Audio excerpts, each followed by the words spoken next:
Tahanan ini rambutnya dicukur dari atas kepalanya. Untuk kenyamanan melakukan hukuman mati dengan listrik. Lalu taruh spons basah di kepalanya. Sehingga listrik dapat dengan cepat mengalir ke kepala tahanan. Akan membantu tahanan mati dengan cara yang tidak menyakitkan. Tapi duduk di kursi listrik. Tahanan ini bernafas sangat cepat. Benar, siapa yang tidak takut? Nyalakan listrik. Setelah tahanan meninggal, seorang pria melalui koneksi masuk jadi sipir. Dia melihat tubuh tahanan lalu menghina dan tertawa. Dimarahi oleh rekan kerja dengan keras. Meskipun dia tidak rata-rata. Tapi ada beberapa batasan yang tidak bisa disentuh. Keesokan harinya, ada sebuah truk yang membawa tahanan. Tahanan keluar dari mobil. Dengan sosok yang sangat tinggi seperti monster. Para penjaga secara tidak sadar memiliki firasat buruk. Karena orang-orang seperti itu jika mereka membuat masalah di sini. Sangat sulit dikendalikan. Sipir perci sulit makan dan berteriak. Inilah terpidana mati. Paul merasa tidak senang, dia menyuruhnya diam. Narapidana membutuhkan kenyamanan dan bahkan lebih banyak rasa hormat. Tetapi ketika Paul mengangkat kepalanya, lihat tahanannya. Di wajah pria kulit hitam raksasa ini, memiliki kepolosan dan ketakutan pada seorang anak. Khawatir tentang apakah lampu akan dimatikan di sini di malam hari. Katanya takut gelap. Namanya Kofi, homofon untuk kopi. Bahkan mengulurkan tangan dan berjabat tangan dengan Paul. Wajahnya menunjukkan ketulusan. Sama sekali tidak terlihat seperti penjahat. Paul penasaran kejahatan apa yang dia lakukan pada akhirnya. Setelah memeriksa profil, dia tahu bahwa dua gadis cantik meninggal dalam pelukan Kofi. Ketika orang datang, melihat Kofi menepuk kepala dua gadis kecil. Dia menangis seperti bayi. Saya ingin menyelamatkan mereka. Tetapi sudah terlambat. Kemudian pistol diarahkan padanya. Dia ditangkap dan didakwa dengan pembunuhan. Setelah mendengarnya Paul masih bingung. Setiap malam dia harus menahan rasa sakit. Rasa sakit ini berasal dari prostat. Karena dia memiliki uretritis yang sangat serius. Saat sampai ke kamar mandi, sudah tidak bisa tahan. Hanya bisa ke toilet di tempat. Setelah pergi ke toilet, dia jatuh ke tanah kesakitan. Rasa sakit ini seperti ribuan jarum menusuk dia. Keesokan harinya seorang tahanan mesum tiba. Wajahnya terlihat gila, matanya seperti orang bodoh. Bahkan berpakaian pun butuh bantuan. Semua penjaga lengah. Hanya Kofi yang mengingatkan Paul untuk berhati-hati. Seperti yang diharapkan orang cabul menyerang sipir. Paul datang untuk membantu. Lalu dia menendangnya di tempat yang berbahaya. Untungnya penjaga lain datang. Setelah berurusan dengannya, Paul tidak tahan lagi. Dia terbaring di tanah kesakitan. Sekarang Kofi memanggil dia kemari. Paul kesulitan bangun. Pergi ke arah Kofi. Sekarang Kofi memeluknya lagi. Tangan Kofi dalam bahaya. Beberapa detik kemudian, lampu di dinding tiba-tiba menyala. Lalu meledak. Kofi melepaskan tangannya. Kofi mulai batuk dengan keras. Yang lebih aneh lagi adalah, dia mengangkat kepalanya. Segerombolan serangga abu-abu terbang keluar dari mulutnya. Paul bertanya kepadanya, "Apa yang kamu lakukan pada akhirnya?" Kofi menjawab, "Saya baru saja memperlakukanmu. Sekarang saya sangat lelah." Benar saja, Paul tidak merasakan sakit lagi. Dia pergi ke kamar mandi dengan lebih nyaman. Uretritis dia benar-benar hilang. Itulah keajaiban pertama di sini. Ini membuat Paul semakin sulit untuk percaya. Apakah Kofi benar-benar seorang pembunuh? Di zaman itu, Paulus tidak memiliki cara untuk menemukan kebenaran. Tidak ada cara untuk mempertahankan apa yang benar. Dia hanya bisa kembali ke penjara. Untuk para pendosa di sini, bit terakhir dari perawatan. Tapi tahanan mesum baru datang. Benar-benar tidak ada yang namanya pertobatan. Pertama dia meludahi dia. Lalu pipis di kakinya. Tetapi orang-orang dengan hati yang jahat tidak hanya di penjara. Tapi ada juga sipir perci yang menyebalkan. Setiap hari dia mengambil penghinaan dan intimidasi tahanan untuk kesenangannya sendiri. Hari itu dia baru saja menggertak seorang tahanan. Saat dia melewati sel cabul, dia tertangkap. Orang cabul itu mencium dan menyentuhnya. Lalu mengatakan kata-kata vulgar padanya. Sampai Paul mengangkat senjatanya. Tapi dia diancam sampai kencing di celana. Dia benar-benar pengecut. Tahanan melihat itu dan menertawakannya. Terukir di hatinya olehnya. Narapidana mati ini punya tikus kecil. Itu lucu dan pintar. Dia bahkan menamakannya Merifon. Setiap hari itu mendorong roller bola balik. Dia memohon kepada sipir bahwa setelah dia meninggal, tolong jaga tikus kecil ini untuknya. Itu adalah kehangatan tertinggi. Kiriman terakhirnya. Tapi sekarang Mouse habis untuk bermain. Adalah perci yang jahat. Dia mencibir dan pergi. Sekarang Coffee berkata dengan lembut. Cepat berikan padaku, mungkin masih ada waktu. Paul dengan hati-hati memeluk Mouse. Berikan kepada Coffee. Nyalakan penjara ini. Akhirnya tikus hidup kembali.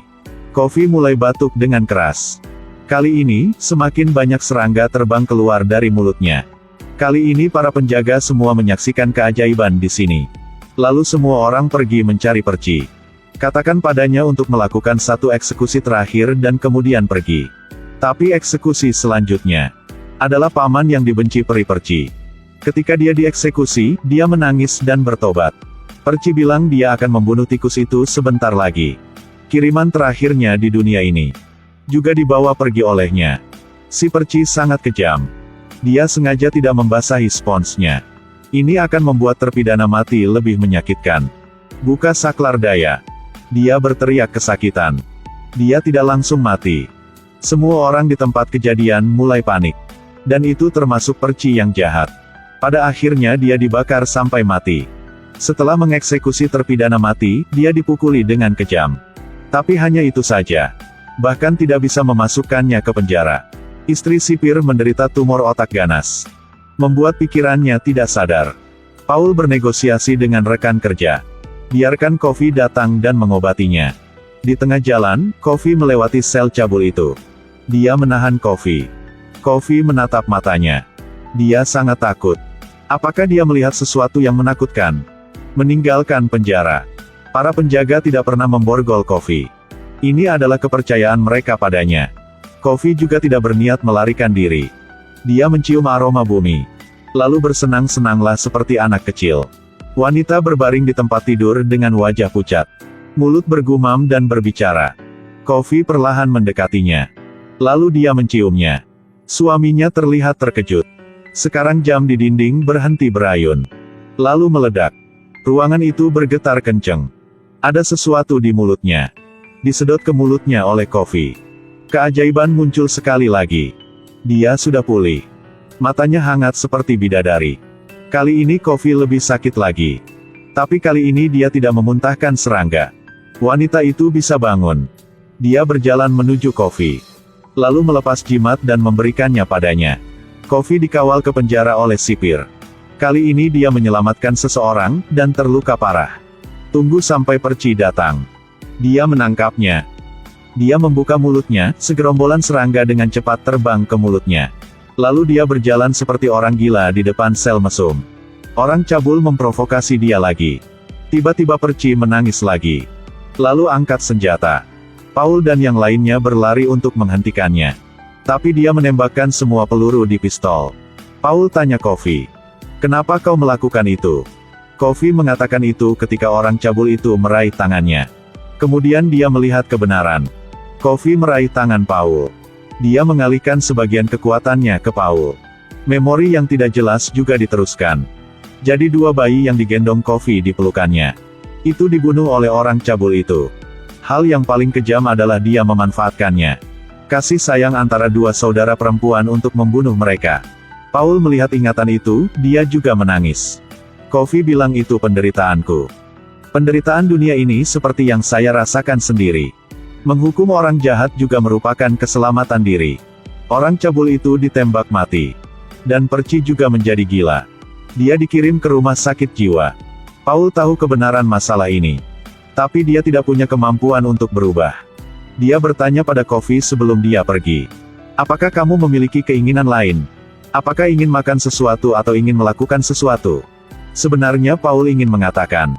Apakah kamu ingin saya membiarkan kamu pergi?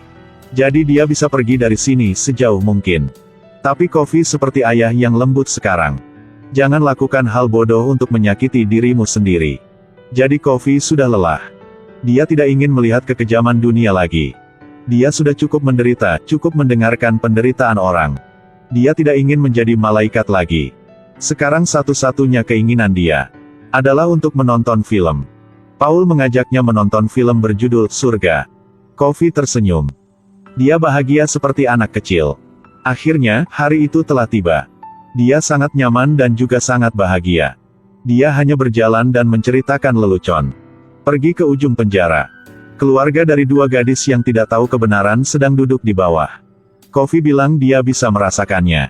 Kebencian mereka pada dia. Kata seorang sipir. Jadi rasakan kami. Dia duduk di kursi listrik.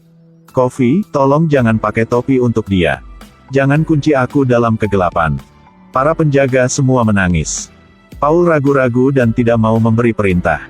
Dia berjalan mendekat dan meraih tangan Coffee. Akhirnya tersedak untuk berkata, "Nyalakan listrik." Akhirnya Paul dan rekan-rekannya. Mereka semua meminta izin untuk pindah tempat kerja. Pelatihan pemuda. Sampai Paul tua. Dia menceritakan kisah ini kepada seorang wanita tua. Dia bertanya, "Apakah Anda percaya?" Wanita tua itu tersenyum dan menggelengkan kepalanya. Paul membawanya ke sebuah rumah kecil di pegunungan. Di dalam kotak kopi ada tikus kecil. Ini adalah tikus yang dibesarkan oleh orang tua di terpidana mati. Dan sekarang sudah tua juga. Jadi Coffee memberikan sebagian dari kekuatannya untuk Paul. Dan bagian untuk mouse ini. Hidup keluarga mereka telah diperpanjang. Itu hadiah. Paul berkata. Sekarang dia berusia 108 tahun. Dia telah melihat teman-temannya. Kerabat dan anak-anak meninggal satu demi satu. Dia mengatakan ini juga hukuman Tuhan untuknya. Karena dia membunuh malaikat. Jadi dia harus menerima semuanya sendiri.